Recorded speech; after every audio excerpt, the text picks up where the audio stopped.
अरे निवडणुका येतील जातील, कोणी वोट देणार नाही, पण मला विश्वास आहे महामाऊलींचा आशीर्वाद आमच्या पाठीशी असेल आणि जोपर्यंत हे त्रिमूर्तीचं सरकार आहे तोपर्यंत मायमाऊलीची योजना कोणाचा बाप बंद करू शकणार नाही। राख्या तुम्ही आम्हाला बांधलेल्या आहेत, त्या राखेला साक्षी ठेवून आम्ही सांगतो की भावाच्या नात्याने माझ्या मायमाऊलीला कोणतीही गोष्ट कमी पडू दिली जाणार नाही। आम्ही महायुती त्यांना नक्की झेंडूबाम देईल आणि झेंडूबाम म्हणजे झेंडूबाम आणि काम तमाम, मग दुसरं काय लावायची गरज त्यांना नाही आहे। त्याचबरोबर केंद्रामध्ये आता तिसऱ्यांदा नरेंद्र मोदी साहेबांचं सरकार आलेलं आहे, ते सरकार आपल्या विचाराचं आहे। उद्याच्याला त्यांच्याकडून देखील आपल्याला विकासाच्या करता मोठा निधी आणण्याचं काम देखील करायची विनंती आहे। तो तुमचा अधिकार आहे, मी बळजबरी करणार नाही, तो तुमचा अधिकार आहे, परंतु विनंती करण्याचं तर आमचं काम आहे। घटनेचे शिल्पकार डॉक्टर बाबासाहेब आंबेडकरांनी तो आपल्या सगळ्यांना अधिकार दिलाय, संविधानाने अधिकार दिलाय, परंतु या सगळ्या राज्याच्या सर्वांगीण विकासाच्या करता घेतलेल्या चांगल्या योजना पुढे अनेक वर्ष चालण्याच्या करता त्या राखेला साक्षी ठेवून आम्ही सांगतो की भावाच्या नात्याने माझ्या मायमाऊलीला कोणतीही गोष्ट कमी पडू दिली जाणार नाही।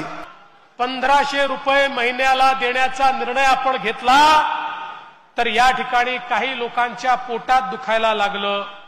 कोणी म्हणालं तुम्ही महिलांना विकत घेता का, कुणी म्हणालं तुम्ही महिलांना लाच देता का। अरे नालायकांनो, तुम्हाला कधीतरी बहिणीचं प्रेम समजेल की नाही। अरे बहिणीच्या प्रेमाचं मोल नसतं, बहिणी ज्यावेळेस प्रेम करतात भरभरून करतात, आमच्या बहिणी तर अशा आहे एक वेळ स्वतः जेवणार नाही पण भावाला त्या ठिकाणी जेवू घालतील। आपल्या भावाकरता काही पण करण्याची त्या ठिकाणी इच्छाशक्ती आमच्या बहिणींमध्ये असते। त्यामुळे हे 1500 रुपयामध्ये बहिणींचं प्रेम कोणीच विकत घेऊ शकत नाही। अरे 1500 रुपये तर या ठिकाणी आमच्या बहिणींना दिलेली भाऊबीज आहे, ते प्रेम आहे। अरे आम्ही तुमच्या प्रेमातनं उतराई होऊ शकत नाही, पण जी काही राज्याची क्षमता आहे त्या क्षमतेच्या माध्यमातनं आमच्या बहिणींच्या संसाराला थोडासा हातभार आमचाही लागला पाहिजे, म्हणून मुख्यमंत्री लाडकी बहीण योजना आपण सुरू केली। परवा एक नेते म्हणाले 1500 रुपयामध्ये काय होतं। माझा त्यांना सवाल आहे, तुम्हाला संधी मिळाली होती, फुटकी कवडी पण तुम्ही आमच्या माता भगिनींना दिली नाही, आता आम्ही 1500 रुपये देतो, तुमच्या पोटात का दुखताय। त्यांना तुम्हाला मिळणारे 1500 रुपये पचत नाही आहे। आणि दादा म्हणाले ते खरं आहे, आमचे काही मित्र गमतीत बोलताना काही बोलतात, कोणीतरी म्हणतं पैसे वापस घेऊ। अरे वेड्यांनो, या देशामध्ये भाऊबीज कधीच परत घेतली जात नाही।